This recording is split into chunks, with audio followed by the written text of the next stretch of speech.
In Madison, Wisconsin, police say a Molotov cocktail thrown into the headquarters of an anti-abortion group, vandalized with a warning, spray painted on a wall. If abortions aren't safe, then you aren't either. Crazy. So this Madison, Wisconsin pro-life group's office, their group is called Wisconsin Family Action. It was firebombed over the weekend, late Saturday, early Sunday morning, and vandalized. As you see some of the pictures there and also the graffiti on the outside. Officials at the office were wondering how anyone could do something like this, especially as we found out, ironically, on Mother's Day. Watch more. We've done nothing to warrant this, nothing to warrant a direct threat because of our position on life. She worries about her pro-life friends as abortion uncertainty continues in Wisconsin. I've got a team of 8 people. At any given time, we could have a very full office. Appling didn't plan on being at the office Sunday, especially this Sunday. How ironic, right? It's Mother's Day, when we celebrate the fact that our mothers gave us life. And here we are with this kind of message and this kind of property destruction. As for WFA's future, I tell you one thing, I don't want to be bullied into a move, but I have the security of my team. That's my responsibility. I have to be concerned about that. So we're going to have to take a very, very close look at next steps. I'm not sure how secure we are right now. That is Julaine Appling, and she's the president of the lobbying and advocacy organization with that group, and she's afraid for the folks' lives, as you could imagine when it comes to something like this happening. So go to the scrapper. She said that she was getting ready for a Mother's Day brunch in Watertown when a building staff member informed her of that break-in, and a person on the way to the airport before dawn saw smoke rising from the building and called police. Is what Appling went on to say. Police said flames were seen coming from the building shortly after 6 a.m., but no one was hurt. This is the local manifestation of the anger and the lack of tolerance from the pro-abortion people towards those of us who are pro-life, is what she went on to say, who said the investigators found the remnants of at least one Molotov cocktail. Appling said that her group won't be intimidated, as you heard there. She said, we will repair our offices, remain on the job, and build an even stronger grassroots effort. We will not back down. We will not stop doing what we're doing. Too much is at stake. Very brave statements there. And also on Twitter, the governor of the state, Democrat Tony Evers, he condemned this apparent arson as well and said, we condemn violence and hatred in all forms, including the actions at Wisconsin Family Action in Madison last night. We reject violence against any person for disagreeing with another's view. We will work against overturning Roe and attacks on reproductive rights by leading with empathy and compassion. We will defend what we believe in with our words and our voices, in the streets, in the halls of government, and at the ballot box. In Wisconsin, we must lead by example. Noble statement there, talking about how we don't want violence. And of course, I think the majority of people would agree with that. But some aren't convinced. I have to give this angle because as I went through this on Twitter, some people aren't very convinced that this is real. So Erin Ryan, friend of the show, I've done a few episodes with her as well. She responded to this and said, color me skeptical. Real pro-choice activists wouldn't graffiti in that live, laugh, love ass font.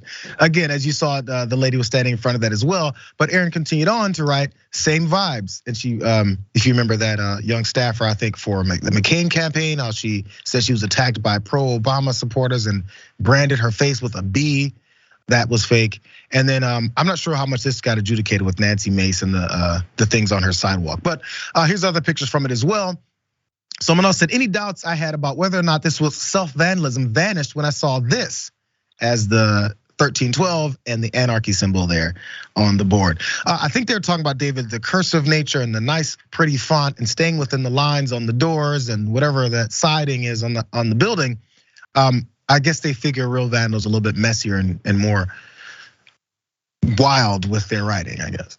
I mean, I wish that Appling and everybody else would simply wait before launching accusations and saying, oh, this is the anger of the people who are pro-choice. We don't know who did this. I think it's possible that this was done by somebody who's either an anarchist or somebody on the right, just to draw sympathy and attention to people who are part of the pro-life movement. Maybe it's also possible, maybe there was somebody who's a woman or somebody who was so mad about what the Supreme Court is poised to do and what this particular group in Wisconsin has already been doing. And think of it this way, when Appling says that she's concerned about people feeling secure, well, what is a woman supposed to do who's pregnant, who's facing some financial difficulties, who had been raped Is she supposed to feel secure in her future if the government is forcing her to carry this pregnancy to term? Of course not. And so people are just missing each other on this. And again, let's just wait, let the police do their job. And by the way, if Ms. Appling wants to do anything that would be helpful, install a security camera. Let's all have security cameras. That way we can find out who did this thing instead of just casting aspersions without really knowing.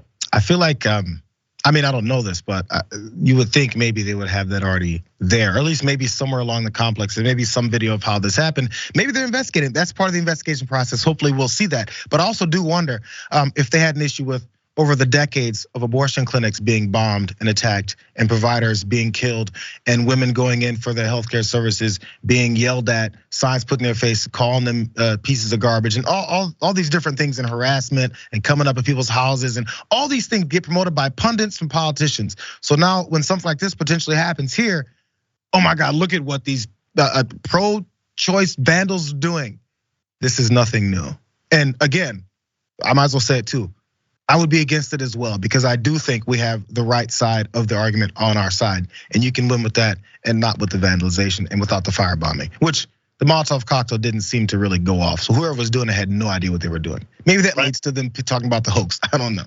Yeah, look, I condemn all of the violence. Like, there should be no violence. But wait a second, were there people on the right? And yes, there were some when abortion doctors who provided abortions were being shot and killed as they were going to work. Did these right to life groups speak out? Did they condemn violence? Some of them did, but a lot of them didn't. And furthermore, when you hear people, for example, condemning, oh, there were protesters over the weekend who were showing up at Judge Kavanaugh's house, and this is inappropriate, we shouldn't be doing this. Okay, but were you speaking out against the people who were showing up at abortion clinics and trampling and getting in people's faces and frightening women? Were you speaking out then? Because if you're not consistent, you don't have any standing, you don't have any platform with which we can respect your point of view. So kind of way it's always been, I feel like. There's not gonna be much, there's plenty of hypocrisy just as long as they continue keeping and cultivating that same group of people to think the way that they think.